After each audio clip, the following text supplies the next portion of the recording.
Hi, everybody. Welcome to a new episode of Art of One Dojo Live. It's been quite a while since we've done a live episode, so we just kind of wanted to give a chance to, go on, do some question and answers, talk to the community. I've been seeing a lot of activity in the comment section lately, and there's a few topics I'd like to address, and there's also a few questions and answers I'd like to address. I'd like to open up everything to more questions and answers. So today's gonna be kind of like a little bit of a very casual, laid back sort of stream. I just kind of wanted to talk and reconnect to you guys because there's a lot of things we want to do with the channel, and a lot of directions we want to take it. And we're going to be taking clips from this episode as well. And I just kind of want to get a feedback from a lot of you guys. So, some of you are coming in. I just want to give a few minutes for people to come in. And let's see, we have a couple questions. D Chess King says, I am 13 years old, do Goju Ryu. I got my black belt a month ago, but our school, we don't have a distinction between adult and junior black belt. It's all the same. We hit different stuff, like conditioning the legs, conditioning the stomach, etc. But after seeing a few videos of yours, I wonder if my black belt is worth anything or not.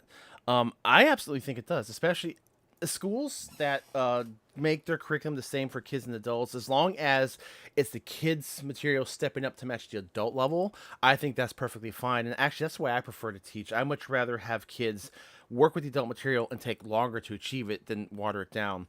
If you've got adults doing the children's curriculum, then that obviously is a little bit of a reverse situation. But if you did all of that, I absolutely think that if you worked hard for it, if you had to do the same conditioning as adults had to do, then absolutely, I think that black belts. A black belt's always worth something. It's up to you to determine what that's going to mean, what it's going to stand for. So, I mean, again, ultimately, it's just a belt and it's just a placeholder in the curriculum. But if you worked hard for it, it absolutely means something. It took you 8 years, so yeah. If it took you 8 years, I'm willing to bet you probably put your work into it. Let's see. Scorch. It actually does. Yes. So Scorch says, Sensei Dan, I'm glad I got this notification from this live chat. It looks like you're going to address the chokehold issue that I asked your opinion on. Actually, we are. And let me bring up our topic list that we're going to be covering today. So basically, there's a few things I want to cover. One of them is the recent episode we just released. What fighting style does Batman have? We got a lot of good response from this video and a lot of great comments. Just a few things I want to address because I think there's a little bit more fun things to pick at there. Apparently, I also, triggered a few hardcore comic fans, but we'll get to that as well. New topics. There's a lot of new topics we want to do with the site in general, with going forward in terms of interviews, in terms of Patreon, seminars, content. So I just kind of run some ideas by you and get some feedback as well. I want to talk about Twerk. This is just as addressing a critique I got recently, and I think there's some finer detail we can get into this. Franchises. Somebody asked me about franchising schools. Starting fights. This is addressing another video we did. We did a video about 2 years ago that suddenly got a lot of traction and it got a lot of comments, and most of them, like almost like 99% of them, were very productive. But I had a few standout comments that really got aggressive and went against the grain. And the only reason I want to address this is because it brought up something we overlooked in the original video. So we're definitely going to go back to that. Chokeholds. As Scorch asked, he wanted to know what my take was on chokeholds in light of the recent New York City subway tragedy. So we're going to kind of talk about that for a little bit. And I also got a question on why did I choose my jiu-jitsu, like versus, going to Brazilian jiu-jitsu or another art. For those of you who are new to the channel, my background is American Kempo. I've been studying it for 30 years. And for the past 4 or 5 years or so, I have been training in judo / Japanese jiu-jitsu at a local school that I absolutely love.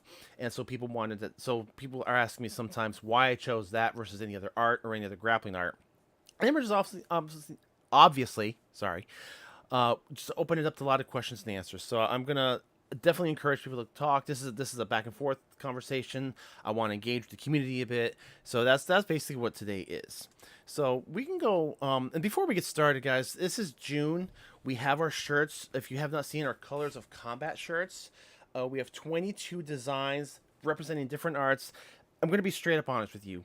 This channel takes a lot of work. I work a full-time job. This channel is a full-time job. So I'm usually up overnight, 4 a.m., 5 a.m. If an episode comes out on Tuesday morning, that usually means I was up till 3 or 4 or 5, sometimes even 10 o'clock the night before to get it out. So we definitely love doing this channel. We want to do more of it, but we do need some help and support. And we wanted to do something that we can give back, because there's a ton of sponsors. We get approached for sponsors all the time. Scooters, Chinese scooters, weird workout products, even just products that have nothing to do with our channel, VPNs and all that. We don't really want to resort to that because that's not content for you guys. We will if we have to, but we figured we'd rather actually make merchandise instead. At least this way you guys have somewhat of a souvenir. You can represent your art. And with these shirts, there's 22 shirts, and they represent a whole bunch of different arts. We will add more if this does well. If people do like this collection, we will definitely add more of them. So this is, as we get started, waiting for people to come in, this is going to be our shameless plug. And also, don't forget to, it's expiring this week. We have a coupon code, Color 2023. If you use this coupon code it's only good until Friday. This was a month June special. You get 10% off of your order. So we have a link down in the description to the store. This code works both for these Colors of Combat shirts, which is all 22 shirts, as well as our Grandmaster shirts. We released our Legacy shirts a few months back with 12 different Grandmasters. So the code works for both. It helps us out greatly. It supports the channel, and hopefully we wanted to give something back to you guys for supporting the channel. So it's not just throwing ads and sponsors at you the whole time. So that's basically what we're going with that. So, we're waiting for people to come in. People are starting to trickle in. So we're going to go ahead and jump into the first topic, which is the Batman. Now, this got interesting. Batman is a very, very interesting figure, and I wanted to do this episode about his different fighting styles because there's so many different iterations of him. He has been around, oh God, I don't even know when the first Batman comic came out. Him and Superman have been around probably close to 80 years, if not more than that. And um, he's such a fascinating character because he's like probably the most popular and best superhero that doesn't actually have superpowers, but he's got strong intellect and he's got incredible fighting skills. And I wanted to, and even as a kid, I always kind of wondered, well, what kind of martial arts does Batman know? So we did that episode.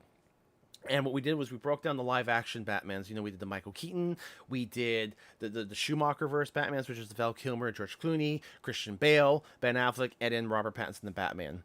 And a lot of people asked why I didn't include Adam West. The reason I almost did. The reason I didn't include Adam West was he kind of felt a little bit separated from the mix. It was also the 60s. And in the 60s, martial arts weren't anywhere near as prevalent as they were later on. I mean, you had some karate, you had judo, but besides that, it was pretty much a foreign term.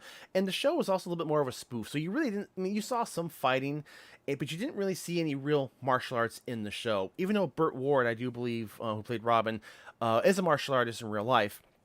I wrestled with putting that in there, but I didn't just because it just felt separated. It didn't feel like it was in the same caliber of combat as the cinematic films were. And I know there was an Adam West movie, but still, that's really more of a branch off of the show. I just felt that the actual motion pictures from the 80s and on definitely highlighted martial arts in a much more serious and approachable manner versus more of a comic spoof. So I know a lot of people were kind of like, hey, you left out Adam West.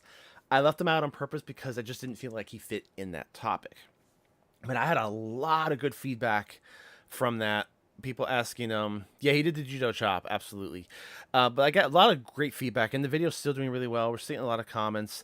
Now, one of the comments I made in the video was not my exception to a lot of people saying that Batman knows either all martial arts or he knows 127 martial arts. And I kind of poked fun at that comment because I have my opinion on it, and it's just my opinion.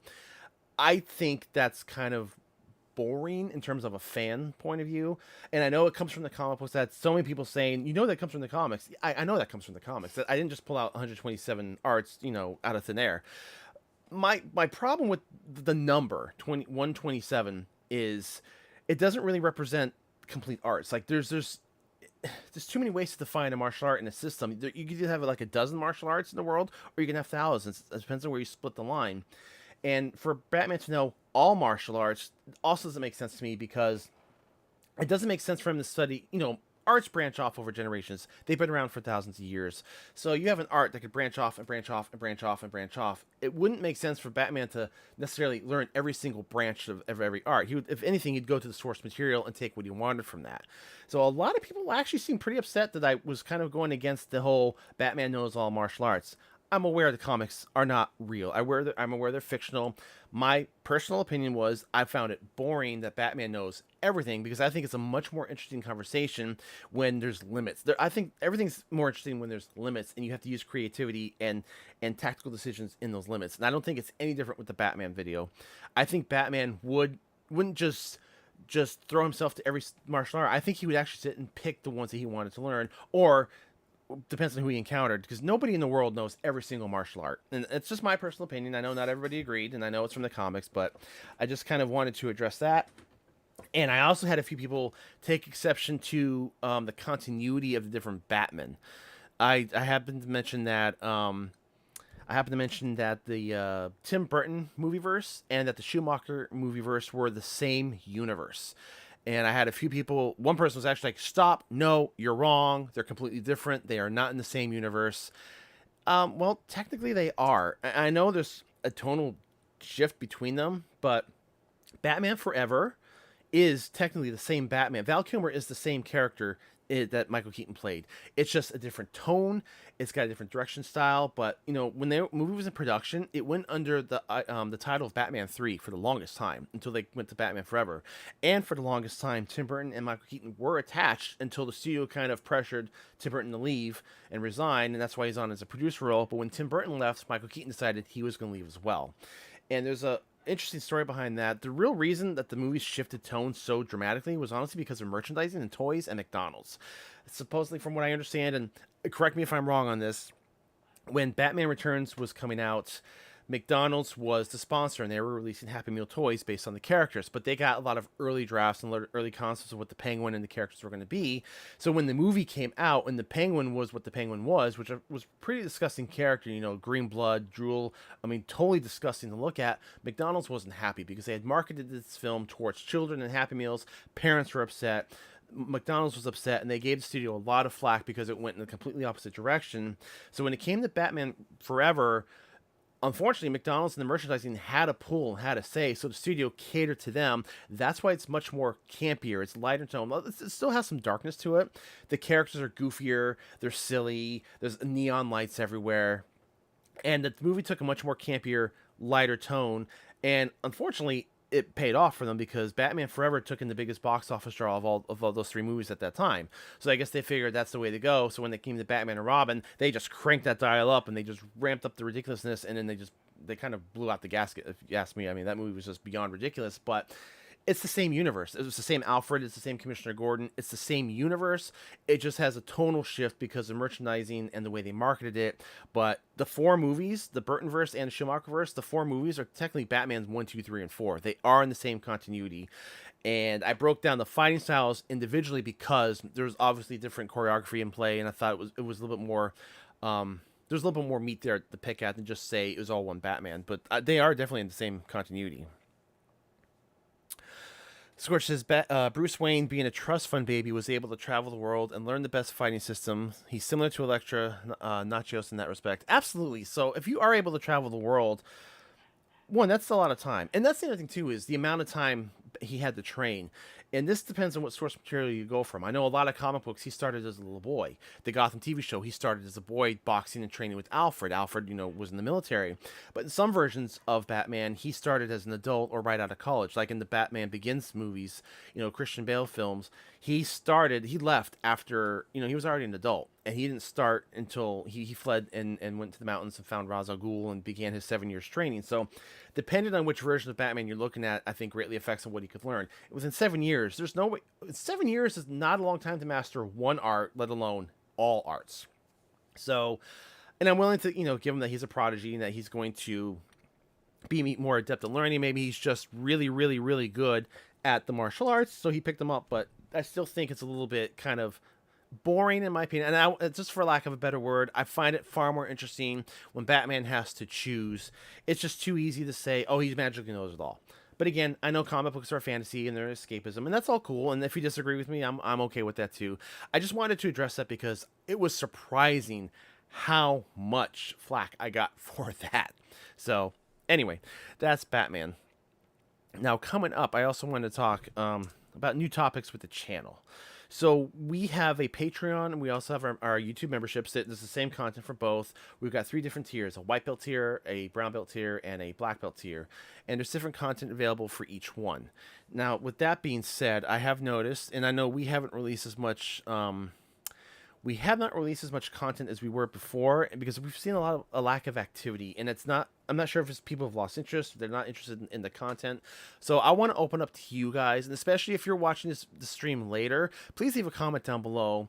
What would you guys like to see from our Patreon content? There's a lot of behind the scenes options we could go. I am working on, I'm still kind of redefining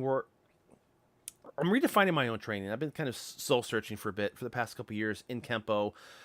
I've been finding, a lot more of the connective tissue. I've been doing deeper studies. I'm trying to find my niche, so to say, of what I want to teach and where I want to apply my efforts. And as I'm formulating that, I'm starting to put together ideas for seminars. So I'm definitely going to be putting together seminars that will release on video, that will definitely be content for our higher tier groups. A lot of people have asked me for doing Kempo techniques in classes. I might do some snippets for Patreon. I might do behind the scenes. I'm trying to get back into shape.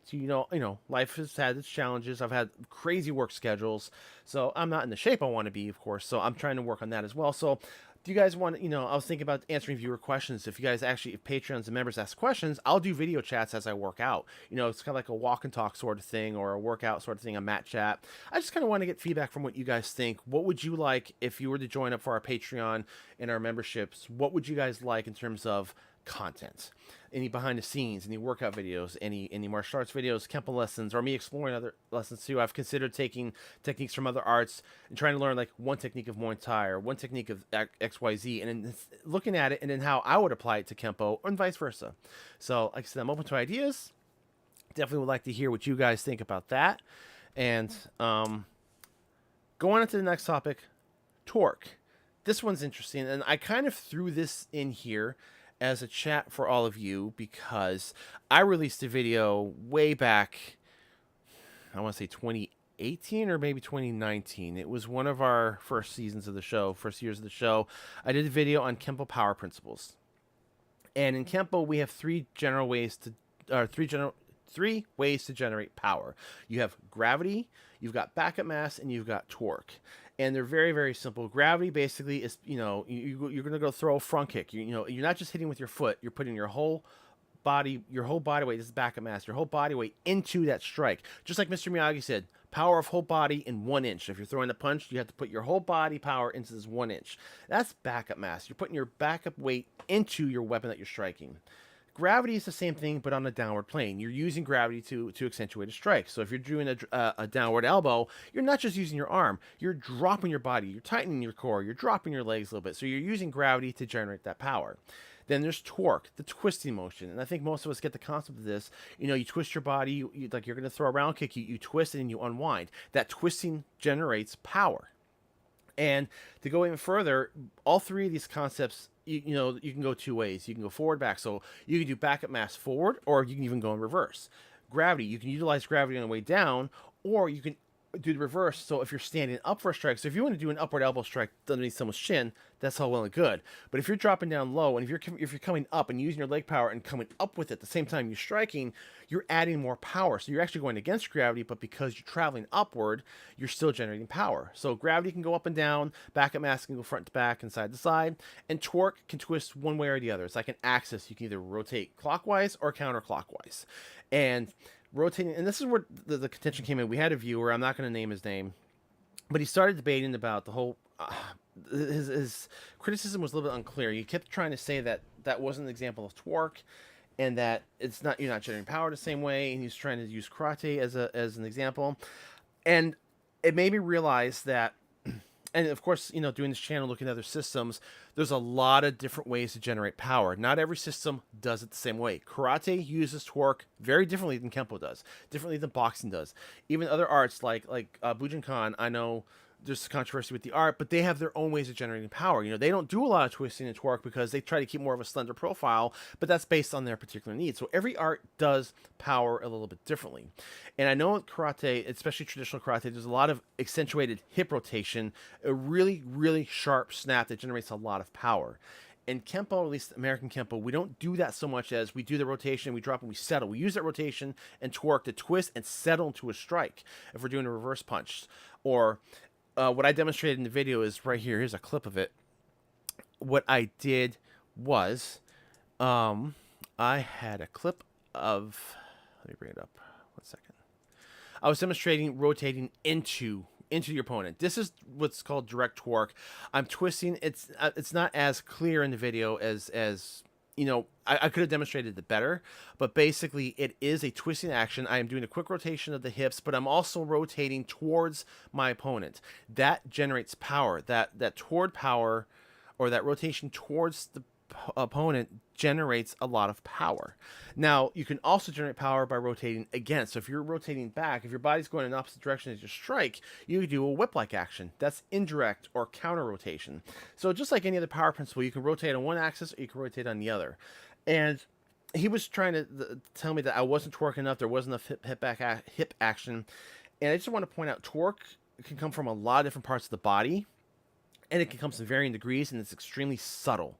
So it's not just your hips; it's your feet, the way your feet twist, your knees, your legs, your hips, your waist, and even your upper body, your torso, your bending action, but also your arm, your shoulder, elbow, and wrists also play a big role in it. And anyone who's familiar with Paul Mills definitely knows this concept. He is known for his nasty whip-like body strikes. The one I just demonstrated, he does it and he'll drop a person. But he's not just hitting hard. It's not just because he's rotating hard. There's a lot of finer detail in his motions. And it's something I've been looking at a lot when I'm trying to break down my work. I'm trying to look at all my body parts.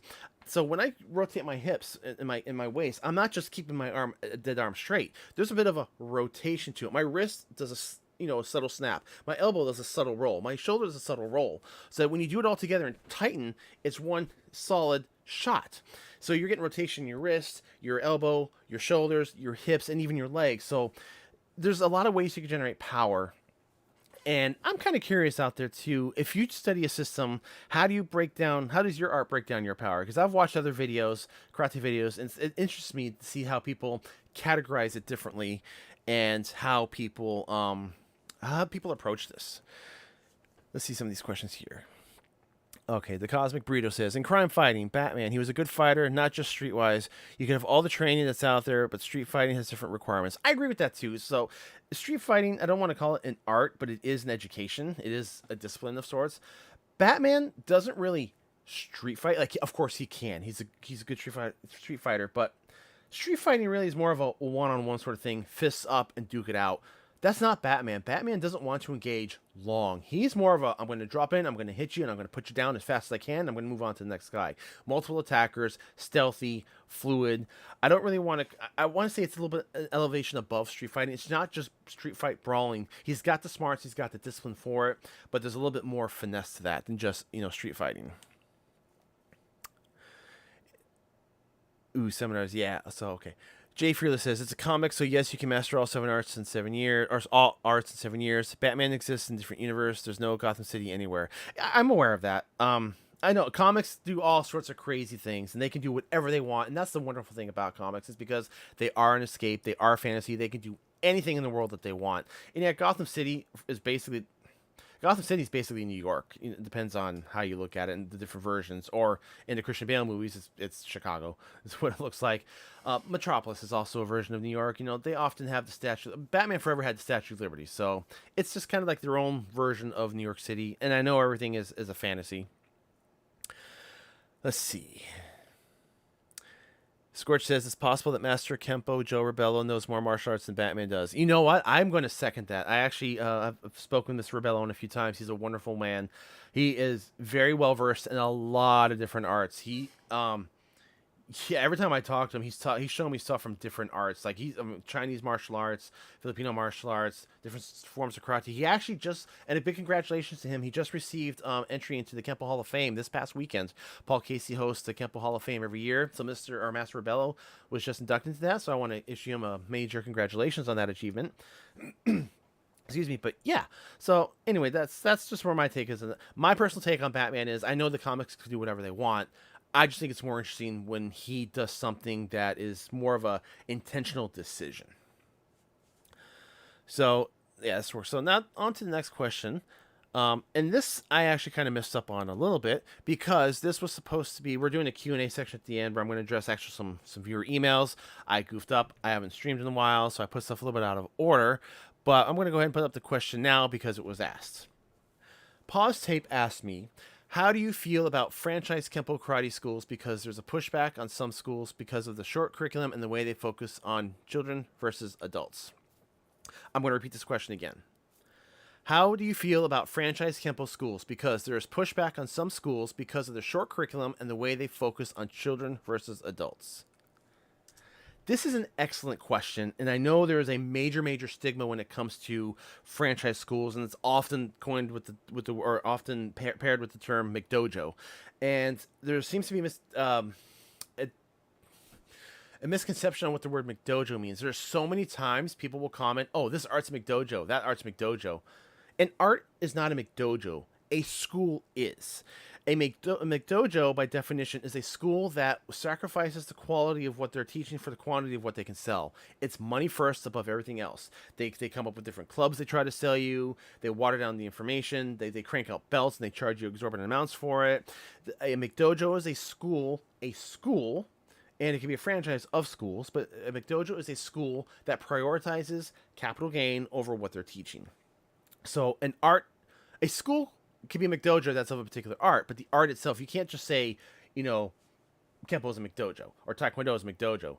They have a lot of Kempo McDojos, but the art itself is not a McDojo. So when it comes to franchises, I think there's a lot of stigma in terms of are franchises legitimate or if they're a McDojo. And I think it really depends on the franchise itself.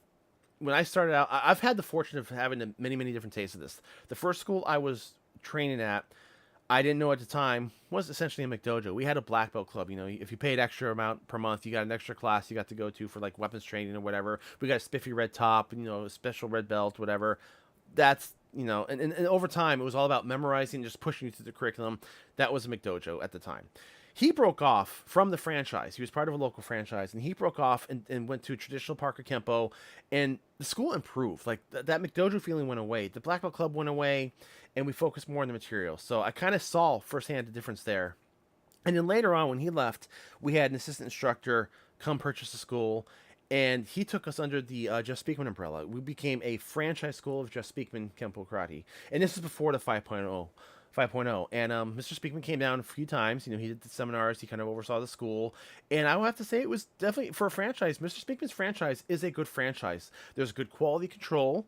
He visits and he pays a lot of attention to each individual school. And he encourages the instructors, and he spent time. I have tapes my instructor gave me of Mr. Speakman working with him for hours and hours and hours, going through every technique, every form of the curriculum in fine detail. And I treasure that video because I use it for my own training. But it just showed that he had the effort was there. He didn't want to just slap his name on a school and sell the license. He cared about the quality of the school. So I saw a major difference in that. And also right now too, I am training at the jiu-jitsu school. I love this school. And I believe it is part of a bigger franchise, but he kind of teaches independently on his own too. Like he still honors the franchise, but he still does his own thing, and he's all about teaching material that works. Like every class is loaded with information. It's not like, oh, you're a white belt, you're only going to learn this much. No, he shares all information. So when it comes to determining if a franchise is bad or not, I know there's a lot out there, but I think you have to analyze the schools individually. And he mentioned some in his comment, in his question. I'm not going to throw out any school names because I don't want to throw any schools under the bus, especially since I don't have any personal experience with them. But I think first and foremost, to determine if a school is a McDojo or not, or if it's a worthy franchise or not, you have to go and watch. You have to see how the classes play out. Are there matching uniforms? Is it just all a bunch of kids? Is it the trophy school? And these aren't necessarily bad signs, but you have to start to put everything together. Get a vibe of the instructor. Really watch how the instructor engages with the students. Is the head instructor just off to the side in his office playing solitaire on his computer while his teenage assistants are running classes? That was my teacher. At the end, when I started teaching, back when I was 17, 18 years old, that's what my teacher did. That's how I knew we were a McDojo at the time. He went in his office the whole damn day, and we sat there and we taught the classes, you know, and we weren't even black belts yet. So is the actual head instructor engaging at all with the group? And if he's not, that's okay. The head instructor doesn't always have to be on the floor, but look at who's teaching the class. Are they knowledgeable? Are they young kids? Is it one teenager for a class of 30 or 40 students, or is it more personalized? Are there 3 or 4 teachers on the floor for a large class, or is it the small class? Are they asking questions? Are they encouraging questions? Are they looking at everybody? Or is it just a lot of sloppiness and the guy's just calling out techniques randomly and people are repeating? This is all stuff you have to go and get a feel of, and then talk to them, ask questions, know your goals, ask them specific questions of what you're looking for, and ask questions about the school and their background. If they're dodgy, if they try to evade questions, if they don't want to answer anything, then that's a sign that maybe they don't want to either lift the veil or maybe they don't even know themselves. I've actually seen schools that don't know what they teach, and that sounds weird, but you know, it's so and so, whoever went up through their system, they memorized it, they got their belt, and they ran off and they opened a school. But when you ask them what their art was, they're like, oh, it's just karate. Well, what kind of karate? Well, it's karate. You know, it's a little bit of this and that. There are people out there who don't know. So if you're going to check out a school, my advice is to go. Look at the classes. Look at how the instructor engages with the classes. Being a franchise is not a bad thing. It can be a very good thing because it depends on the school. It could be there could be a lot of quality control, or there could be nothing. Bujinkan gets a lot of flack for a lot of different reasons, and we're not going to go into the politics of that. But one of the number one complaints I hear is that there is absolutely no quality control from the head up, that all the schools run independently. I've seen some really bad schools. I've seen some really bad Kempo schools. I've seen some really bad BJJ schools. But you wouldn't argue that the Gracie schools, or the Gracie Barra, is a bad franchise. No, they're excellent. So franchise alone, I don't. I want to separate the correlation between franchise and McDojo. They are two separate concepts. Franchises can be good if they are operated correctly. And in the case of Kempo 5.0, I know Mr. Speakman has a very determination. Let me rephrase that. Mr. Speakman puts a lot of effort into make sure the schools are where they should be. And even one person, I'll mention this comment, someone made the comment of, well, he's just a white belt by self-admission. He has no business teaching BJJ. Okay, well, it's interesting to say that when a lot of people say belts don't matter. I know for a fact that he spent several years learning BJJ. He might not have ranked in it, but he learned enough to know what needed to be addressed in terms of, oh, that's going to take this person down, or, oh, this is a weakness for us. He knew enough to address that. I also know for a fact that when he formulated 5.0, he brought in experienced BJJ grapplers to help him construct it. So he told them what he wanted to achieve, and they helped him implement it into the system. And he's been doing 5.0 now for 15 years at this point, something like that. So, that is time to kind of know what you're doing. And also, he's not personally teaching, it is a franchise. He is not personally teaching every student in every school around the world. He's got schools in, I believe, 20 some countries or more. His instructors, if you look at their instructors that run each individual franchise school, they have extensive background in grappling and BJJ. So, yes, I do believe that he might not have ranked high or even ranked in BJJ, but you can still spend years learning an art to know enough to know what you want from it and actually go and find the people who can help you implement it and then teach it. There's a huge difference there. And that, to me, shows quality control in the franchise. A lot of franchises wouldn't do that. They're just like, whatever, they sell the rights, they sell the name, and it becomes what it becomes. They're not all like that. So, pause tape, to answer your question is, my take on franchise schools is they can be a good thing or they can be a bad thing. It's individually based. You could have McDojo schools within the franchise, but it's just, it all comes down to, you have to know your goals, and you have to go check out the school and see what they offer, and if they align with what you offer. You can usually tell pretty quickly by watching the classes too if the school is for you or not, or at least worth trying. So that's my take on that. So let's do some questions here. What do we've got? We still have people talking about Batman. Cosmic Burrito says, I totally agree, but some people make the mistake of telegraphing the movement in an effort to create power, which defeats the efficiency of the initial attack. Oh, in terms of the torque, yes, that is an issue. And that's why I like more of the subtle movements. The subtle movements are harder to read. You can still generate power, but you don't have to do this big wind up. But you are correct. A lot of people will wind up. I see a lot of people who will actually counter rotate and drop their hands right before they kick, or you see pivots before they kick. I was taught a while back that you can throw a round kick. You can disguise a round kick as a front kick. You don't have to do this big wind up. Round kicks are easy to telegraph if you don't know how to hide them, because they take a big rounded action. There's a specific load up, there's a specific chamber, but you can tighten it up. You can definitely throw a round kick from a front kick chamber and twist it at the last second. So there's ways to fine tune it. So absolutely, I would agree with that. Telegraphing can be a very big issue in applying your power. You don't want to sacrifice, I don't want to say element of surprise, but you don't want to sacrifice efficiency for the sake of power. So it's definitely worth learning, and it's something you learn over the course of time. You're not going to learn it overnight. It's a fine-tuned skill. Old School Muzzy asks, have you heard of the Tamuru Jitsu School of Kempo? I have not. Actually, I have not heard of that name. Do you have any links or anything I could look at for that? I'd be curious to know more about that. Are sure you misspelled it? Yeah, no, I am not familiar with that style of Kempo. There's a lot of Kempos out there. The more Kempo videos I do, the more I'm reminded every time I do a Kempo topic, I'm reminded by everybody in the comments, oh, you left out this Kempo, this Kempo, this Kempo, this Kempo, this Kempo. And I can do a follow-up video, and then they're like, oh, you still left out this one and this one and this one. And the more I do, the more I realize there's so much out there. So again, Kempo's an umbrella. It's like karate. There's a ton of different systems. There's a ton of different styles, and they're all every Kempo system is vastly different from each other. That's why I love having guests on the channel like Master Daryl Vidal and Master Chuck Sullivan and Master John Hackelman. We're all Kempo, but the four of us come from vastly different versions of Kempo to the point. Now, you can trace this back to very, very the same Hawaiian roots, but they've branched off so far from each other. They are completely 100% different curriculum and systems and mechanics and principles, and I think that's really, really fascinating. That's why I love delving into Kempo so much, is I love knowing what makes Ed Parker Kempo, Ed Parker Kempo. That's been my quest to kind of get into the meat of that. academically and find that connective tissue, and then look at other Kempo arts. And I love having guests that train in Kempo. We also had a recent guest, Joshua Loya. He told that he's blind and he does a lot of adventuring. He's also a very accomplished martial artist. He came from yet another version of Kempo.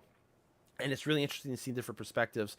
So I'm absolutely interested to know more about this style. If you've got any information you can send, please just leave a comment, any leaks, or I'll see if I can go look that up. But I'm very interested to know more about that. Okay, now we are going to go into another topic. This one is, I almost made this his own video. I released this video about 2 years ago. Don't fight this guy. It's actually, the real title of the video is Signs That Someone Knows Martial Arts. And it was just a small episode. It came out. It got moderate reviews or moderate activity, and it was all well and good. Then about a month ago, it surged. Like all of a sudden, we got a major, major traffic boost. Not really sure what happened. I'm not complaining, but it got a major traffic boost, and it kind of cracked the topic open a little bit. Most comments were absolutely fantastic and agreed, and people, gave their interpretations of what we're talking about. So just to reiterate the episode,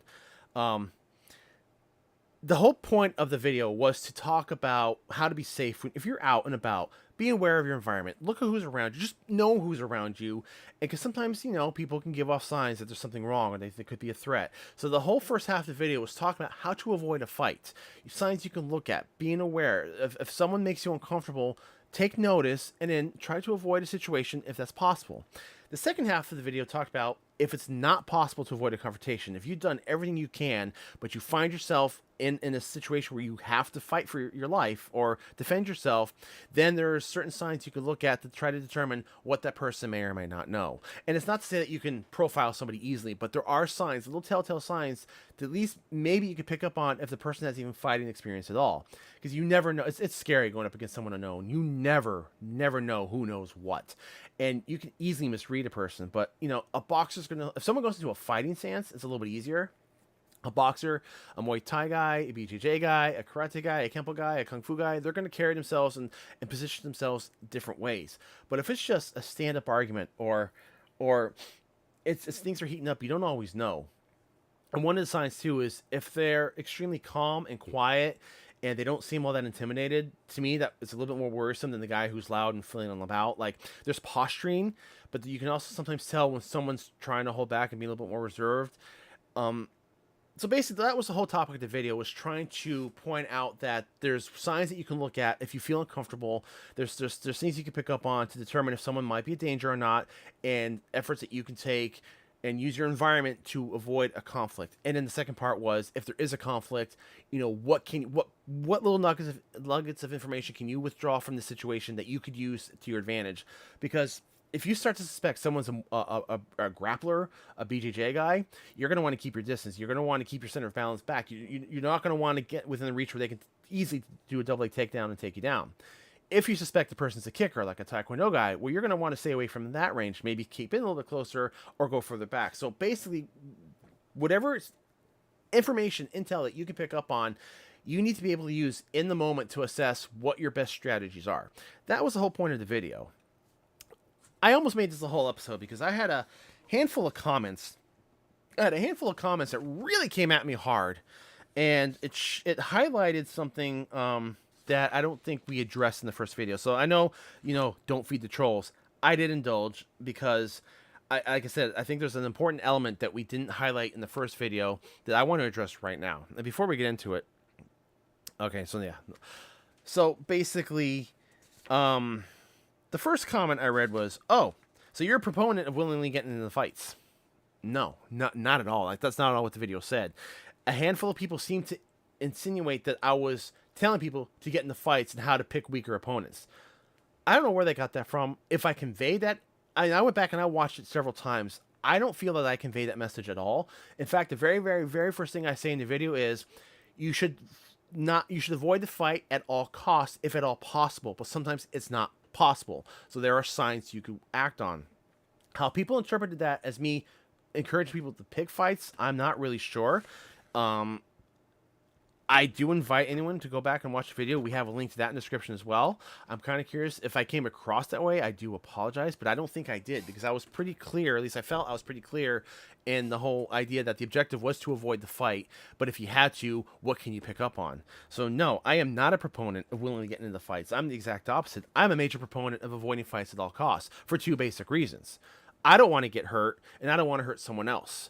And one of those situations is going to happen, or both. Fighting sucks, and it's the last resort to anything. But if you have to do it, you have to do it. But no, I'm a major proponent of trying to avoid fights if you can. The second one, and this comment really kind of threw me. He came on and said, "Oh, I'm sorry, Mr. Mugger and Home Invader. I can't defend myself or my family against you because you are showing signs of being a skilled fighter. Please do what you will with my wife and children while I run away." That is what you sound like. Meanwhile, us real men will fight to protect our wives and children from violent criminals no matter what. Really? I invite anybody to look at that video and even remotely find a spot where this person pulled that out. There was nothing in there about home invasion or defending your family. For the record, someone enters your home, you do what you have to do. You take whatever measures you have to take to save yourself and you save your family. The same person got very, very aggressive. They started hurling insults. I actually had to delete most of them because it was getting pretty nasty. I asked multiple times, can you point to a specific phrase that I said, what did I specifically say that you disagreed with? Just more insults, more insults, more insults. And then he's like, you shouldn't be going to bars to begin with, or you shouldn't be going to these locations. And I'm like, okay, what if you're at a family event? You can go to a concert, a picnic, a fair. I said, what if you're at an event and there's alcohol served on premises, and you notice someone who's acting a little weird? Maybe they're wearing a long coat in hot weather, or they're acting bizarre, they're acting strange. Are you going to sit your family down next to them at the same table, or maybe you're going to take them somewhere else? His answer was, well, why are you going into bars to get into drunken brawls? Go to a family restaurant. I know a lot of you are thinking, like, why again? Why are you indulging this troll? I'm going to get back to this. So, one, total comprehension problem with the whole topic. Like, there was nothing in this video that talked about going to bars or getting drunk or looking for fights or not being able to defend yourself against a mugger. Defending yourself against someone who's attacking your home or mugging you is a completely different situation than trying to avoid a problem out in public. So, yeah, that one kind of threw me. The next one, someone says, oh, well, you might as well let them kill you because there are too many rules to self-defense that you have to think of. It's not worth fighting back. I would rather be known as a coward than lose everything I got. Besides, I can't fight to save my life. Okay. And I did indulge because I wanted to get more elaboration on this guy's question. And I said, well, if you can't fight to save your life, there are ways to solve that. There are schools you can go to. There's, find out what you need to learn, what you want to learn, and go seek out a school to teach it. His response was, leave me alone. And he just got really defensive. He goes, I told you stay out of my business. I'm like, why are you commenting on a public site? But no, that was not the topic at all. Just let them kill you. And then he's like, oh, I don't want to, it's not worth fighting back because I don't want to lose everything. If you let them kill you, you lose everything. Again, there was nothing in that video about that. And when I tried to press for information, they got more and more aggressive. This one is an interesting one. And I know this kind of comes across as gossip, but I promise I'm going to tie this all up together. Okay, yeah, Cosmic Producer says, what? I didn't see that at all. Thank you. And again, if I did come across like this in this video, I do apologize, but I went back and watched it. I don't think I did, so I'm not sure where some of these comments are coming from. There's definitely a misinterpretation there, but again, this is going to be related. Next person says, aside that you don't have anything to worry about in a bar. Like, this one guy's like, he's basically saying that I'm trying to, for context, this individual suggested that by being aware and by looking around the room, you're gonna end up starting fights. Let me clarify something. There is a very big difference between being aware and being on high alert. When you're out with your friends and family, I don't want you to be sitting around tense and looking around and kind of watching everybody. No, but I do think that when you walk into a place, note where exits are. Look at the layout. Take a notation of the layout. Who's around you? Just do a quick mental scan of just knowing who and what is around you. And then relax. And then, if somebody's acting weird, just, there's nothing wrong with, taking a sip of a drink or kind of leaning back and just kind of doing a quick glance around you. It's just being aware. That is not the same thing as being high alert. And this individual could not tell the difference between that, because he kept pushing the fact that if you're going to be aware, being aware of your environment is going to it's going to promote violence. So I'm like, well, I would much rather be aware than have my face down on my phone. And his answer to that was, well, if someone comes up and starts a fight with you, just buy them a drink and say you're sorry. That doesn't always work. So he also said, he goes, aside from that, you don't have anything to worry about in a bar.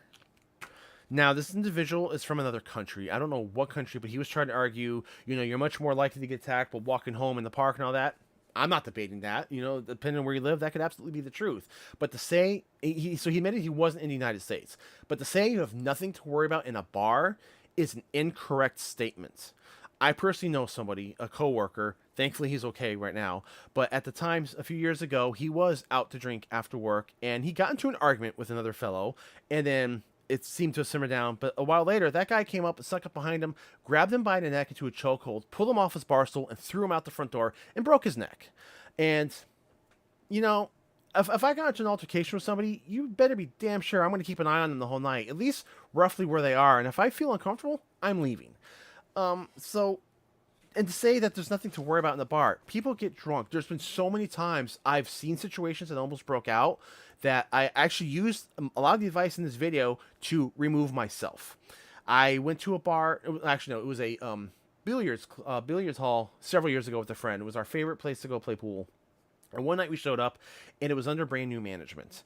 And all of a sudden, they were charging the cover, and the clientele was different. The place had a really different vibe. We were very, very uncomfortable. It felt seedier. It felt darker. Like, why are you charging the cover for billiards? It had more of like a club in the back. We're like, we didn't like the way it felt, and we left.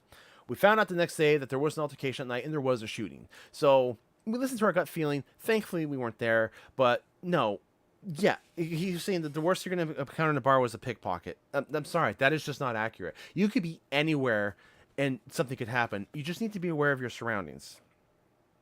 And then he says, you don't need to scan everyone desperately. And why do you think you have to be aware of violence all the time if anything never happens? Sorry, let me come back to that. He says, and you don't need to scan for them desperately. I never said scan desperately. I never said, he kept repeating, watching people. And he talked about every time he was aware, he got himself into fights. He talked about all the fights he got into until he stopped doing that. This tells me that you are casting off an energy that makes you the aggressor. Being aware is very, very different than being alert or on high alert. And he's like, you never answered the question. He goes, why do you think you have to be aware of violence all the time if nothing ever actually happened to you? Well, my answer to that was, I have avoided a lot of situations. I have used reflections in glasses. I have used peripheral vision. I have seen situations starting to brew that I didn't like, and I removed myself, my friends, and family away from there. I was at my wife's birthday a couple years ago. We were at a pub. It was her favorite hangout after work, and there were two guys. It was a big party. People were having fun, and there were two guys at the front door of the bar, and they were starting to get into an argument. And it's funny. Only 3 people looked over. Me, my jiu-jitsu instructor, and another friend who's also martial artist. We all just kind of glanced over, and we looked at each other. We just acknowledged, okay, keep an eye on that. Everyone else was oblivious. My wife started to walk towards there to go inside, and I kind of held her back. I'm like, no, wait a little bit. And eventually they ended up moving down a little bit away, but they got into a bigger argument. It could have been a situation. So the thing is, I've avoided a lot of fights using the advice from that video. I've found a guy following me in the pharmacy 2 years ago because I noticed him in the glass. He was just following back and forth. I don't know what he wanted, but he chased me to my car, and I got to the point where I just got in my car and pulled out, and then he withdrew. I have a whole other video about that. I don't want to get into that topic, but I'm saying there's a lot of situations I have been able to avoid because of awareness. So to tie this all back together, and there's actually one more comment. This guy says, this video is real bizarre junk. The whole setup for it is off whack. Don't pick fights with anyone. Fighting is a mug's game. You ain't getting paid, and you're going to put yourself in fast track for prison or the morgue. Again, I do not advocate starting fights. If anyone watching is familiar at all with this channel or knows me at all, I always propose doing whatever you have to avoid a conflict. The martial arts are a skill. They're not just for fighting, but they're also, mental fortitude and to be aware and intelligent and be aware of situations. So the reason this all ties back into is the element we left out on this is, okay, you need to be aware of your situation or be aware of your surroundings passively. And if a situation happens, you should be able to try to pick out signs that you could use to your advantage. But the element that I didn't talk about before was how you behave yourself. All of these comments had a common thread. They came at me aggressive with insults. Not a single one of them could point to a specific part of the video. I asked multiple times, specifically tell me what do you disagree with. Not a single person could point to one particular section. They just casted insults and say stop starting fights. And then they talk about they were getting into fights themselves. This all starts to kind of paint a common denominator is that the problem might have been them. If you're that aggressive and looking around at people, and if you're the one getting into all the fights, then you're the one that video was intended to watch out for. You're the common denominator there. Your attitude and your behavior is going to cast off an energy. And if you're starting fights because you're looking at people, then the problem is you. You know, it's not because you're being aware. It's very easy to be passively aware. But if you're getting into confrontations because you feel that you're looking around to people, you're doing something wrong. I definitely invite a lot of feedback on this. I'd really like to know what you guys think about this. I know this was a little bit long-winded, but I almost made this a complete episode on its own because I thought that was a very important distinction to make. Awareness is very different than being on high alert. You can have fun. I want you to have fun. There's no point in going out if you're going to be uptight and tense. That's not fun for anyone, and you're going to cause a situation. But there's no reason you can't be aware. Know what's around you. I mean, and that's just you're walking down the street, going to a bar, going to work, driving. Just know what's around you. There's nothing that can come bad from knowing what's around you. It's just more information that you can use to keep yourself safe as much as possible. But your own behavior can definitely play a factor into whether or not you cause a confrontation or get into a confrontation. So that's my... I thank everybody for attending my TED Talk. That's my spiel on that. And I definitely open up to more invites. And if you're watching this later as a clip video from this live stream, please put your comments down below. I have a link in the description. I invite everybody to go back and watch this video again. If I did come across that way, then I will admit at fault and correct it. But I don't think I did. So I'm curious to know what you guys think. Check the video out and let me know. Let's see what the comics are. Cosmic Scorch says, yeah, a lot of these trolls are experiencing the side effects of long COVID. Not gonna come onto that. I mean, yeah, there's mental fog that can come from that, but I don't think that's where a lot of this came from. Okay, so Scorch says, some of the people who post comments on your site have never even been to a martial arts training class or one training class. Their ignorance is astounding to those of us who understand the essence of the martial arts. Yeah, I'm going to agree with that. And also, I've had a recent debate with a couple of different individuals who argued that I released a video, a short with Jeff Speakman, talking about how there's a difference between martial combat or martial fighting and martial arts. You know, martial fighting is about, the actual being able to fight. He goes, the common denominator of martial arts is to be able to defend yourself and fight. But it's not all there is to the martial arts. The martial arts is a much wider encompassing entity. It's got mental fortitude in there. It's got a way of life. It's got decision making. It's got health benefits. It's got self-defense, of course. It's got healthy competition. There's a lot of reasons people can join the martial arts. And I had a couple of individuals who came on and said, no, martial arts is for fighting only. You know nothing at all. I said, well, wait a minute. I said, there's not everybody joins the martial arts to fight. In fact, if you look at all the martial arts in the world, I'm gonna address this topic too, and this is something I've wanted to say for a while. I have so many people who are like, oh, a BJJ guy would take out this guy, no problem, or so and so. You go to school and most people would never survive in a cage. Of course, no. Most people don't cage fight. You take all the martial artists in the world, you got all your martial artists. This top percent are the people who are going to go into that kind of competition. I would say anywhere from I'm going to be fair and say 3 to 5% maximum of any given art practitioners actually trained to compete professionally or in the cage. Cage fighting is a very, very conditioned and skilled trade. Very few people have the ability to do that or have the dedication to do that. Not everybody joins the martial arts to go fight in the cage or go fight in the street. There's a lot of different ways that you can benefit from the martial arts. There's a lot of health benefits. I personally know a ton of people who do it to get into shape, or they like it as a hobby, or they're interested in the culture. I know several people who have injuries, and instead of doing traditional rehab, the doctors say they would never walk again. They join martial arts school, and guess what? They're kicking, and they're fighting and sparring because they put that effort into it. Rehab is a wonderful, wonderful thing, of course, with proper. I don't just say ignore doctor's advice. You definitely, follow medical practitioner's advice, but. We did an interview with Ian McLeod. This gentleman who I find very inspirational. He has a series of traumatic brain injuries, and he's always in pain. and he couldn't walk. He was, he was wheelchair or scooter bound for a long time. He took it upon himself to join the martial arts, and he worked hard and worked hard and worked hard. He walks. He actually works out. He achieves his brown belt. And he said at the end of the day, you know, because he works hard, he's able to trick his brain in thinking he hurts because he worked out. He goes, it sucks. He goes, there's no point in being at home just hurting because it hurts. He goes, if he does a workout and he hurts, mentally he's more satisfied because he goes, I did something. I hurt because I did something. There are so many benefits. And these people came back and kept saying, like, no, you're wrong. One, and I'm going to use the word, one idiot said that if anyone wants to join the martial arts, they don't want to fight, then they should join a church, a temple, a therapy, or take pills instead. I was actually blown away by that ignorance. The fact that this person could not comprehend that the martial arts could possibly serve any other benefit than fighting. He said it's only for fighting. It's 2023. 2023, we know what martial arts is. Yes, I agree. It's 2023. There are enough resources at hand to educate yourself on the different benefits the martial arts can offer. It's good for people on the spectrum. It's good for people for rehab. We did an interview with the kids kicking cancer. I forget. They have a separate the Hero Circle. I'm sorry. I apologize. The Hero Circle, Kids Kicking Cancer. It's an organization that uses martial arts to teach kids who are fighting cancer how to cope with pain and how to strengthen their mental fortitude.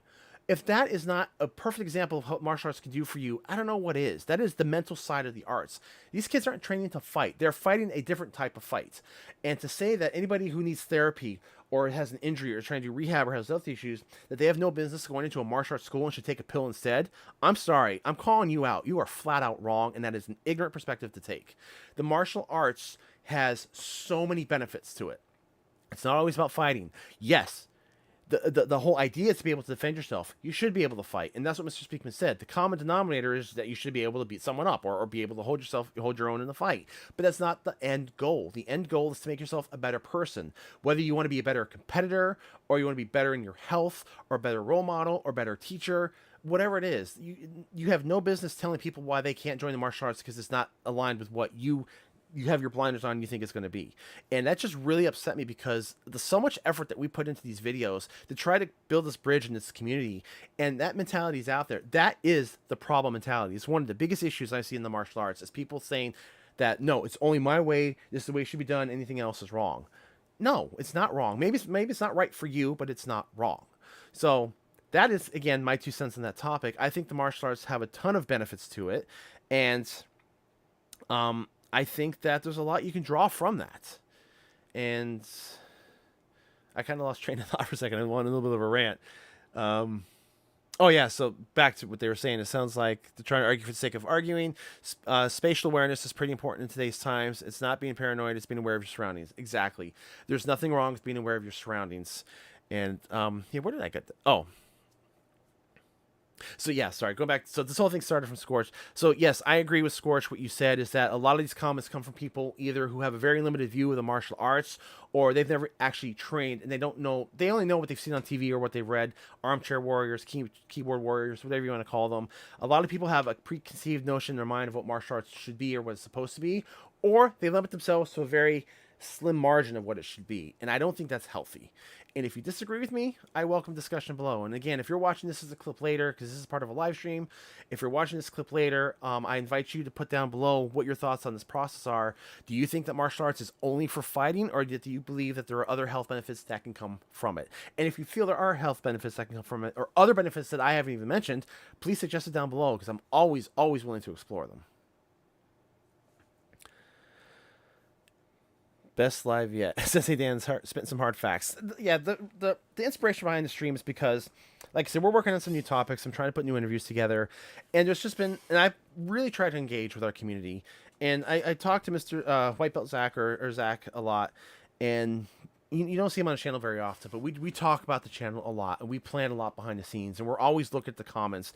And sometimes when I see if it's just one troll, big deal, I ignore it. And I don't delete or block comments unless the person gets really, really inappropriate or starts attacking other people.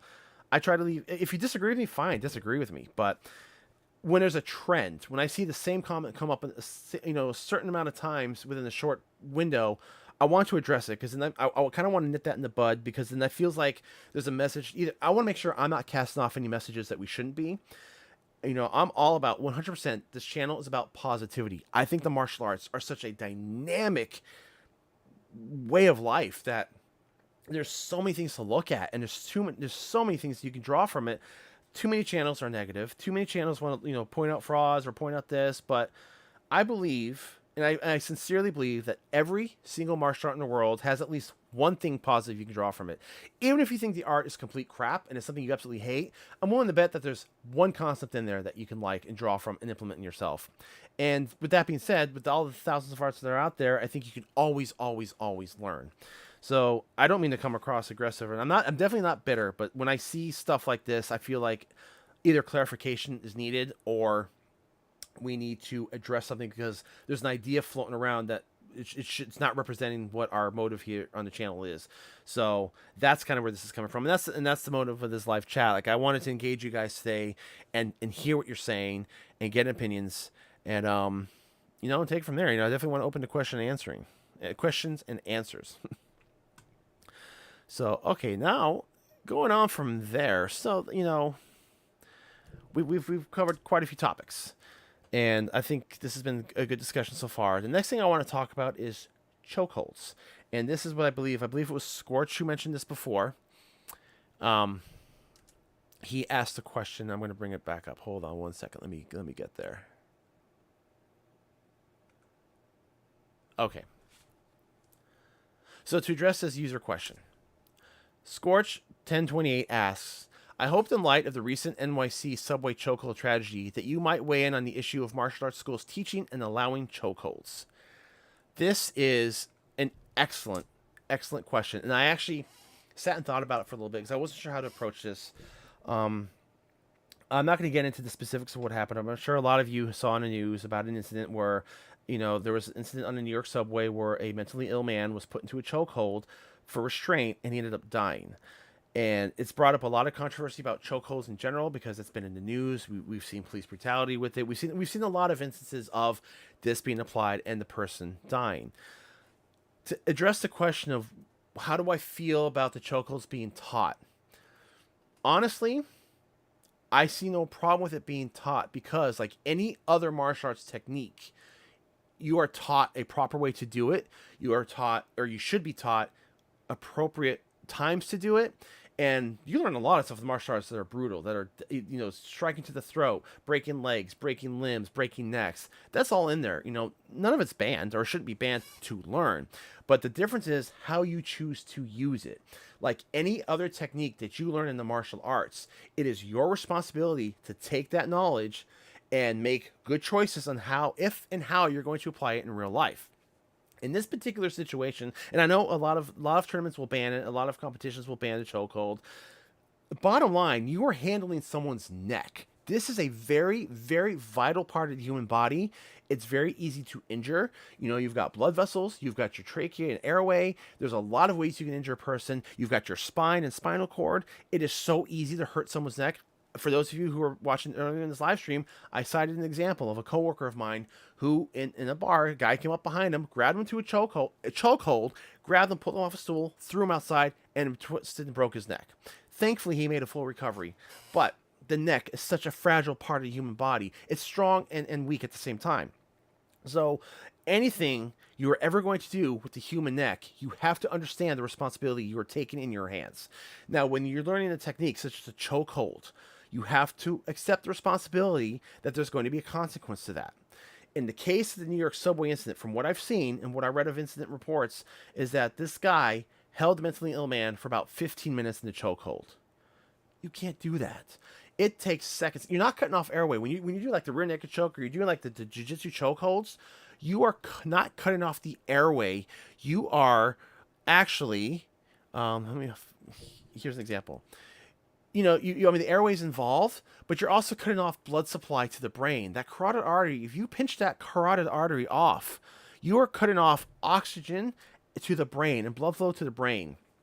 In high school, I'm sure a lot of you know this one, the dumbest game I ever saw people play was a person would hold their breath and someone would come up and they would hold their neck. In about 5 seconds, they would pass out and fall. I had friends that did it. I saw people in class did it. I thought it was the dumbest thing in the world. about 4 to 5 seconds, you black out. It's not because of lack of breathing, it's the lack of oxygen to your brain, that blood flow to your brain. It only takes seconds to knock a person out. There's a debate on whether or not the guy in the subway was actually aggressive or not. I'm not going to get into the politics of this. I'm not going to get to the specifics of it. From what I saw, me personally, I felt it was unnecessary. Now, or unnecessary to hold them so long. If it only takes a few seconds to pass the person out or knock a person out with a chokehold, what do you think happens after holding them for 15 minutes or even 5 minutes? You're going to kill them. The brain cannot, or at the very least, give them brain damage. The brain cannot go more than a few minutes without oxygen without having some severe repercussions. If you think a person is a threat and you have to use a chokehold, my personal opinion is you have to apply it knowing that, one, you're taking a great risk, and you have to assess that risk based on how much of a threat are you in. If this guy was waving around a knife and trying to kill someone, different story. He wasn't doing that. If you snuck up behind him and you tried to submit someone, once he stops fighting back, once he passes out after those few seconds, especially with a lot of people around, there is an opportunity there to reposition him and put him in a safer hold and submission. There's a lot of different locks and holds, especially for you grapplers out there. If you're going to sit in the ground and hold someone in a grappling position or hold someone in a hold so that they don't move, you have a lot of different options. And I'll give that to my BJJ brethren out there who excel at this and they know how to restrain a person. And if you just do a Google search or YouTube search of anyone using BJJ in a real life situation, you're going to find people who are restraining individuals who are violent. But I also want to reiterate that there are ways to, especially like, for example, there are arm locks. There's a lot of good arm locks, especially if you've knocked a person out, let go of their neck and reposition them so that they can breathe, but put them in a different submission. And if you've got multiple people with you, then you've got more people, more help to restrain them until help can arrive. I heard them blaming the police for not getting there fast enough. There's no way a police response is going to get there in time. If you're holding someone's carotid, someone's blood flow, they're not going to get there in time in the best of scenarios for them to save that person. 15 minutes is too long. In my jiu-jitsu class, we have like kind of a standard lock. You know, when we do takedowns, we roll the person over and we do an arm lock behind the back. I'm not really good with terminology. I'm really horrible with Japanese terms, so I do apologize for not throwing that out there. But I'll tell you right now, in that lock, I can't get up. And it's one of those things that is, they're using their shoulder against you and the wrist against you, and it's a lock. And the more you fight, all it takes is a twist of the wrist, and it hurts, and it drives your shoulder down. I know for a fact that if I struggle to get, the more I struggle, I can't get out of that lock. We do that lock in class as a regular training basic. So if you have to choke someone out and you don't want to kill them and you want to make sure you're safe, there are plenty of other locks you can put them in, especially with the help of other people, that you can hold them still until help can arrive. But I think it's absolutely vital to know, and you have to make, sometimes you don't have the time to make a quick decision, but you have to assess the risk versus what your response is going to be. Someone's in your house, someone's trying to kill you, you do what you have to do. If that's the only way you can save yourself, you do what you have to do. But if you don't want to kill the person, you have to understand that by holding their neck, by manipulating someone's neck and manhandling someone's neck, you are taking great risk in your hand, great liability in your hand, and your chances of hurting somebody severely or permanently skyrocket. So my take on chokeholds is I think it's fine to teach them. You know, police have to use them sometimes. They're they're used because they work. You know, that's why BJJ guys do use them. They work, but they, like any other weapon on your body or any other weapon that you have to learn to use, there are consequences and there are risk factors involved. And I'm not advocating one particular lock over another particular lock. All I'm saying is you have to understand that whenever you do something with the neck, you're taking that risk. And any technique you learn in martial arts, you have to understand you could potentially kill someone. You can kill someone by punching them and by hitting the back of their head. A kick. You can kill someone by hitting them in the groin hard enough if you cause a rupture. You just have to understand, and that's why I'm a proponent of avoiding fights whenever possible. I don't want to get hurt. I don't want anyone else to get hurt. Sometimes both of those things happen. It's not worth it if it doesn't have to happen. So that is my take on a chokehold. Of course, you know, if anyone disagrees with me, I absolutely invite any debates. You know, if you feel differently, or if you've got suggested holds that would work better, please put them down in the comments below. I just felt that this was an excellent question and I wanted to address it, and I definitely opened up the floor to you guys on that one. So let's see. How's the streaming working for you guys? Are we still good? Scorch says, what makes this such a tough situation or issue is that chokehold victim Jordan Neely threatened people with violence, but he didn't actually strike anyone. The Marine may have felt afraid, but wasn't in any danger. I'm going to agree with you on that. That's what I saw too, is he didn't actually assault anyone, and the Marine snuck up behind him and put him into a hold. Now, if you feel that person is going to become violent and going to be dangerous, and you feel that that's the action you have to take, that is one thing. But once they stop fighting, once he passes out and stops moving, you let go of the neck and reposition and find a safer way to restrain them, especially if you've got help. So I don't know. That's my 2 cents on it. Like I said, I don't know how anyone else feels about it, but that's just my 2 cents on it. And going on to the final topic here. Let's see. I got one last question that was emailed to me, so we're going to address it now. Scorpion says, this might sound a little off topic, but why did you choose to study Japanese Jiu-Jitsu over Brazilian Jiu-Jitsu? This is an excellent, excellent question. And the reason is I chose Japanese Jiu-Jitsu to fill a very specific area of training that I felt I was missing. Again, my background is Kempo. I've spent 30 years in Kempo. There's a lot of strikes. We have takedowns. There's a little bit of, Ed Parker did a lot of judo, so there are judo elements into American Kempo. But I felt like I wanted to learn more stand-up grappling, more wrist locks, submissions, arm manipulation, and more takedowns so that I can mesh into my Kempo. I wanted to step outside of Kempo, learn something new that I could bring back to it. And it's actually an interesting story. Originally, I was looking for judo. And the reason it wasn't BJJ, and I'll come back to why it wasn't BJJ. I was looking for judo, and I was Googling judo schools in my area, and believe it or not, there really weren't many. I found one, and it looked okay. It wasn't that close to me. I'm like, okay, I kept looking. But as I was looking for judo, another school came up, Boko Jiu-Jitsu with Sheehan William Wood. And I'm like, all right, I'll check that school out. I gave him a call. He was super friendly, and he said, come on in, come check out a class, let's just talk, whatever. Honestly, I was a student from the second I walked in that door. I walked in, and he was so friendly and so open. And I was a little bit nervous because this was actually the same time, it was actually the same month that we actually started Art of One Dojo. Whenever I go into a new school or meet with a new instructor, I'm a little bit apprehensive about how receptive they're going to be about, what I want to learn, or are they going to answer questions, or are they going to be okay with me doing topics, video topics on whatever subject. And I walked in, and instantly I knew by his greeting that I was in good company. I went a little bit early. We sat down on the couch. He asked me a bunch of questions. He got to know me. He told me about what he taught. He told me about his background, his passion for teaching. He wanted to know what I wanted to learn. I felt like we bonded in that first hour. And when it was class time, my original purpose was just to show up and talk to him and just get an idea of, what the school was all about. But then at the class time, students were coming in. And I think he had one other student or two other students that day. And he goes, jump on the mat with us. Give it a try. And I wasn't expecting that, but I'm like, yeah, okay, why not?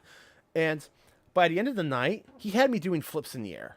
Me, I'm not the lightest guy, and he had me with the confidence to do a jump flip in the air and land into a break fall, first class. And I knew it was something very, very different, but I realized that this was what I wanted to learn because we did a bunch of stand-up grappling, and he's very, very good on teaching technique. And I'm not used to being picked up. I'm not gonna. My Patreon people might know later, if I talk about workout videos, but I'm heavier than I wish I was. I am not an easy person to pick up. I am solid, and he did it with ease. And that was a very, very foreign feeling for me because in Kempo, that didn't happen. But he was able to use leverage, and I wanted to learn that finer technique and that stand-up grappling.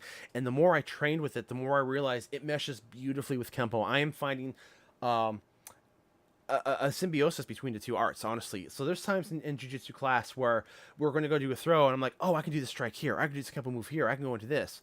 Vice versa, I'm in Kempo. I'm like, oh, I can do this takedown here, this wrist lock here. For those who know American Kempo, like you go back later and you learn extensions to techniques. I went through them all. I learned them all years ago. I kind of dropped most of them, and now my extensions are jiu-jitsu techniques. If I'm going to do a couple strikes per person and go for a takedown, I'm doing the shoulder throw or the wrist lock. I'm going to do the jiu-jitsu techniques. I find them so beautifully well malleable and compatible with so many different arts and striking that I fell in love with it right away. And I give a lot of credit. I want to give a shout out to my teacher, Sheehan William Wood. Fantastic school. I love training with him. He's family. He made me feel welcome right away. So that's honestly the reason I chose that school. Why I didn't go with BJJ, why I didn't look around for that was because my previous Kempo instructor brought in, we were a Jeff Speakman school for a while, and we did 5.0 for a little while, so we had some elements of that in there. And then when my instructor broke off, became his own school, he brought in a lot of BJJ himself, and we had grappling class separate from a Kempo class. And I'm not saying I hold no rank in BJJ whatsoever. I know concepts. I can grapple a little bit. I'm not good at it. I'm rusty at it, but I had a lot of exposure to it for a few years. And at the time, I was much better at the time. So I felt like, okay, I have a good, I'm versed enough where I could probably hold my own a little bit. An experienced BJJ guy will tie me up into a knot. I'm not going to debate that. But I had a good taste of it, and I liked how it merged. But I kind of felt like here was the ground stuff, here's the stand up stuff. I felt like there was a middle area here. I wanted to learn the stand up grappling because that's an easy transition between stand up to BJJ. If you know judo and jiu-jitsu, it meshes beautifully with the ground stuff. It also meshes beautifully with the stand up stuff. So this is an example of, and people ask me all the time, I'm looking for new art. What should I do? I'm looking at this art, this art, this art. In choosing the art, you have to step back and look at what you want to learn. In my case, I love Kempo. Kempo's my home base. But I step back, I'm like, what do I feel like I'm missing? What's something I really want to learn that I'm not getting from this? And it was the stand-up grappling. So I had to identify my passion, my goal. And then I had to look at arts that I felt achieved that goal. Judo was that answer until I looked a little bit closer and I fell in love with the Japanese jiu-jitsu. It's a little bit more than judo tends to be more sport too, and a lot of schools teach it the sport and sport rules. I like the jiu-jitsu stuff because it's a little bit more street wise or street application. And that's the other thing too I love about the classes. We'll learn a technique a certain way, a certain throw. He'll show us how to do it safely with our partners. Then he'll tell us how you would do it in the street if you were doing it for self-defense, how you would actually make it a little bit dirtier. And then also, here's how it's done in judo. And he shows us the difference. So to answer the question, that's why I chose to do Japanese Jiu-Jitsu over BJJ, because I already had a little bit of a taste of ground fighting. And I've got a lot of experience in stand-up, but I wanted that middle area, that stand-up grappling. And I think Japanese Jiu-Jitsu fits that bill perfectly. And there's so many different flavors of it. And they're all good. From what I've seen, most of them are good. So that's my advice to anyone who's looking for another art. If you want to venture outside of your arts, then by all means, go look at, ask yourself the question, what do you feel like you're missing? Or what is it something that you're trying to add on to? And then go and find that. And once you've identified that, go visit the school. Talk to the instructor. That's the number one thing. Go and talk to the instructor. And I think you're going to get a pretty good example right away if it's the right school for you. I hope that answers the question. And for shameless plug, I want to just bring up again, guys, if you have not yet ordered our Colors of Combat shirts, we have these available, 22 shirts. This week is the last week of the sale. I'm going to put a coupon code up on the screen right now. This coupon code, use this, 10% off your order. It expires on Friday. We've had several people take advantage of it. Don't let it slip by. We've got 22 designs. So Color 2023 gets you the 10% off. We have 22 designs of multiple different shirts. They represent all sorts of different martial arts. And once again, we didn't want to go the route of sponsorships. We're just trying a way to support the channel and do more with the channel. We've got Shaolin, we've got Kung Fu, we've got MMA, we have boxing, we have Kempo, we have Taekwondo, we have Eskrima, we've got Shaolin, we have Aikido, we have BJJ, we have Wing Chun. We have a ton of different arts on here that are represented. So, we wanted to give something back for you guys so that you have a token, a souvenir, so you're not just, being exposed to VPN ads or whatever irrelevant products that sponsors are actually coming to us with. And I'm telling you right now, I'm going to be honest, we are getting approached by sponsors, and we're a little apprehensive to do it because we don't want to just sell you stuff that's not relevant to the channel. Like I said, we're getting offers from Chinese Scooter. I don't know how to fit that into this. I don't want to just throw junk at you guys. We wanted to offer you something that was actually meant something to this channel. It represents your arts. You can wear it with pride. It helps you. It helps the channel. It was just a win-win. So don't forget, the link is in the description. That sale expires this week. Color 2022. I'm going to put the code up on the screen. Or 2023. My bad. I'm going to put the code up on the screen again. And just want to remind everybody that, take advantage of that. Don't let that slip. So that pretty much sums up what I had to say. I know I went on a lot of different rants today, and I think it was good to talk to you guys. I like talking to you guys, and I want to do the live stuff more often. We do have some guests, and that's another thing too, is what kind of live topics do you guys want us to do? There's we did our first one last year for Art of One Dojo Live. We did should martial arts be taught in prison? So we think this is a good chance to talk about controversial subjects, subjects that might not be comfortable or might have an answer that can't be summed up in the 5 to 10 minute video. So if you have any suggestions for topics that you would like to see addressed in a long form conversation, and even with guests, we're even talking to some guests to bring on the show. We're actually talking about doing the that awareness video.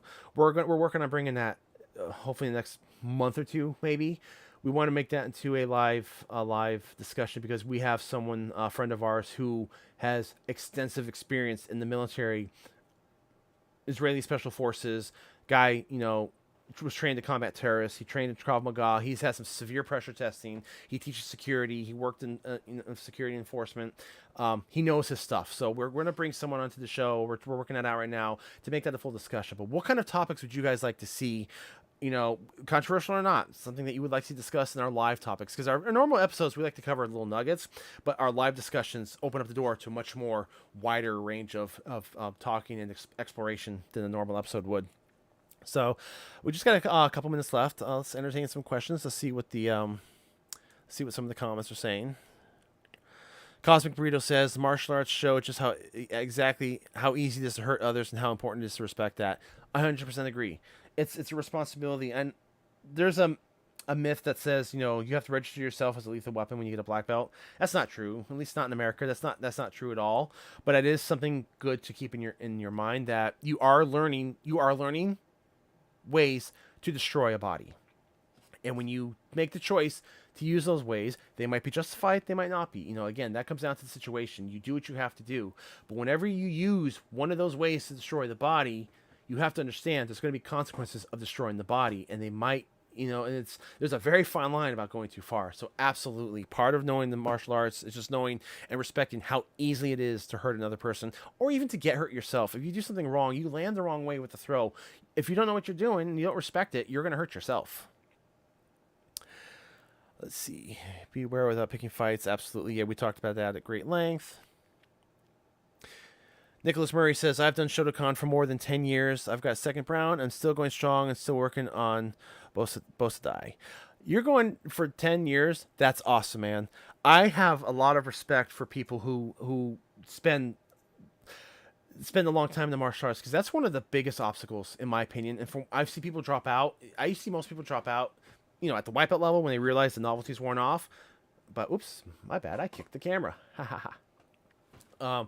But I've seen a lot of people drop out at the brown belt level or about 3 to 4 years in, because that's when the novelty really wears off, and that's where people start getting bored or stagnant, and it's a lot of tedious information, right before black belt. So anyone who can stick with it, I think sticking with it is one of the hardest things about the martial arts, because it's so easy. It is so easy to take a break and to not get back to it. Excuse me. Those breaks, you might intend to be a week. Next thing you know, oh, it's 2 weeks. I'll go next week. It's been a year. That's too easy to fall into that trap. So sticking with it or leaving and coming back to it commands a lot of respect from me, because it is hard. And I've that's a personal struggle I have had with many school revolutions and many school changes and art changes. I've had to restart over multiple times. So I know how hard it is to stick with it. And I have all the respect in the world for people who you're spending 10 years working on your Shodan. That is fantastic. And congratulations. I know you're working hard, and I know if you keep working hard, you're going to keep doing it. Scorch says, today American Kempo is a more complete system than it's ever been. Grandmaster Parker continued to add material to his art right up until he fell ill. He died. Yeah, this could be a whole topic in itself. I want to give a shout out also to Master Ken Herman, Sensei Alex Perez, and also Master Sean Kelly. These men have been working with me for the past couple of years on helping me find information I want from American Kempo, because I went through so many different versions. I have so many different versions of techniques, and it got to a point where I'm like, well, which way is the right way? And I realized it's all about learning the principles and learning the engine, how the engine runs under the hood. It doesn't matter that memorizing the sequence. That doesn't matter at all. And like I said, this could be easily another Kempo rant, but it's about understanding how the system works. And these men have given me that information, especially Mr. Herman has really put in the effort to identify what I want to learn. And he's given me so much to chew on, so much to think about and work with, that it's actually revolutionized the way I look at the art. And absolutely, the art from an academic point of view, was brilliantly written. It's hard to carry out because it's a huge curriculum. There's a lot of people out there who don't know the curriculum enough to teach it. And I think the biggest unfortunate thing is Mr. Parker was a prodigy and how he constructed his system, but it was built in a way where he expected other people to look at it the same way and be prodigies and expand it in his way and look at it in his way and question things the way he did. And unfortunately, human nature isn't like that. And aside from a few people, most people didn't do that. A lot of his disciples do teach that way, but it was so easy, when people black belts start having black belts and start having black belts, a lot of people just memorized the material and ran with it and opened up the school, and stuff started to branch off, and a lot of the meaning was lost. So if you are fortunate enough to find a Kempo school that actually can spar and actually do all the physical stuff and apply it, but also teaches you why you're doing, what the techniques mean. You're not just memorizing 10 techniques, 20 techniques for a belt, but you're actually breaking them down and learning how to engineer them for freestyle stuff. That is a gem of a school. Stick with it because they're rare and they're hard to find. There's a lot of Kempo McDojos out there. I've been a part of them, and they're easy to come across, but I have to agree. The system itself was very, very well designed. There's a lot of meat, and there's a lifetime of material to chew on. I am still, 30 years later, looking at the white belt material and finding new stuff all the time. Every time I do a pass through, I pick up something else I didn't see before. That's how the system is. And there's so much of Kempo in that first belt level that those threads continue out to the system. There's just so much dynamic information there. It's the more I think about it, the more excited I get, the more I love the art. So absolutely, Scorch, I agree with you 100%. Joshua Jordan asks, if I order a black belt on Amazon, does that make me a black belt? And if so, what style? Sure, it does. It'd be whatever style you want. Now, it's up to you to hold yourself to that standard. It could be a style of couch fu, a keyboard do, whatever it is. Absolutely, you can order a belt on Amazon. Being a black belt, earning a black belt, wearing a black belt means nothing. It's a curriculum marker. It doesn't mean a person can fight. It doesn't mean a person can win. It doesn't mean a person knows anything. It just means that they've spent a certain amount of time in that particular art, or like you said, they went on eBay and bought it. They're really cheap. They're easy to buy. Your style of Kempo instruction can be as unique as your own personal Kempo crest is. Absolutely. And there's 1,000 different Kempo crests out there. But absolutely. And that's the beautiful thing is, the style of Kempo, once you understand the underlying principles, there's rules and principles. So, the principles can't be broken, rules you can. And if you know that difference, and if you know how to engineer it, you can make it whatever you want. It really is a Lego set. As long as you understand how the pieces fit, you could do all sorts of beautiful designs with it. Let's see. Tim Davenport says, I think a great topic you touched on when joining Jiu-Jitsu was realizing the shortcomings of an art you were already in love with. I have personally struggled with the shortcomings of my karate. Yeah, I'll say this again, and people can disagree with me. There is absolutely no such thing as a perfect martial art at all. Not a single art that covers everything. There's wonderful arts. There's a lot of arts that they have a wide basis, and they cover a lot of bases, but they might not specialize in one particular thing. Sambo is a good example. The Sambo is a beautiful art. It's tough. There's stand-up grappling, there's striking, there's ground fighting, but it doesn't teach weapons. It doesn't teach multiple attackers. So there's always, no matter how good an art is, BJJ is one of the best grappling arts in the world, in my opinion. But they lack on striking. Same thing, no weapon defense. But then the arts that do weapon defense, they might not teach the grappling. So there is no such thing as one art that covers everything, or at least is the best at every aspect. That's up to you to decide what you want to learn, and that's where I think cross training comes in. And it's such a beautiful, it's such a beautiful opportunity to cross train because you can literally mix and match what you want. You could custom form your own MMA style to yourself because you know what you want. You go to this art to get XYZ, but you don't have, or you get XY, but I don't have Z, but I can get Z from over here. And you start training in that. That's where I think a lot of the fine tuning and understanding of the martial arts comes in, is when you can identify what you want to achieve, and where to find it. I'm still looking forward to you posting the video on Jailhouse Rock, the inmate fighting system, also known as 52 blocks, and in some parts of the U.S. Yes, that is something. It's on our list. We have right now about 17 different outlines we're working on for different art histories. I believe that's one of them. I believe that is one of them. Just it's a matter of time. And that's where we're going back to, we're trying to get our Patreon jump starting again and selling shirts, merchandise. It's just trying to get the channel to a point. Because I said, I'm doing this channel. It anywhere from a 20 to 40 hour a week job that I'm already doing on top of a 40-hour a week job. So I'm working overnights. I thought I had a little bit of time today. I thought it was a good opportunity to jump in, talk to you guys, pull some snippets from it, get some idea of where you'd like the channel to go, where we can go from here. So I think we're pretty much going to wrap it up. If there's any last minute questions, I'll be happy to entertain it. But last minute plug, if you have not ordered your shirts yet, Colors of Combat. We have 22 designs. We worked really hard on these shirts. This week is the last week to order using the coupon. I will put the coupon code up one more time. The coupon code is Color 2023. It expires on Friday. It is 10% off of your entire purchase of these shirts, as well as our Forefather series, the Grandmaster shirts. So go to the store. Link is down in the description. It's artofonedojo.com/store. You can see everything there. And if it does well, if you guys have requests for more arts, we can definitely add. We're thinking about adding more arts to it, but let's see how these perform. It just helps the channel. It helps us do more stuff like this. And with that, I'm going to say I think this was a very fun chat. I really enjoyed having a discussion with you guys today. And just feel free to leave comments. Let me know topics about any live chats you'd like to have coming up. And just, I'm listening, guys. Just if you don't like a particular type of video, let me know too. And if I've said something wrong, let me know too. I'll stand corrected on whatever topic. Let's just keep this discussion going. It's all about building this community and having an open bridge where multiple artists can come together and we can have talks like this and bring in guests like this. And let's get into some controversial stuff. Let's get into some real meat. So let me know what you want to talk about, guys, and leave it down in the comments below. If you're watching this later, leave it as a comment. And yeah, thank you all for joining. And I think with that, we're going to call it done. So thank you, guys. Thank you for joining the chat. Have an absolutely wonderful day, and we will see you in the next video.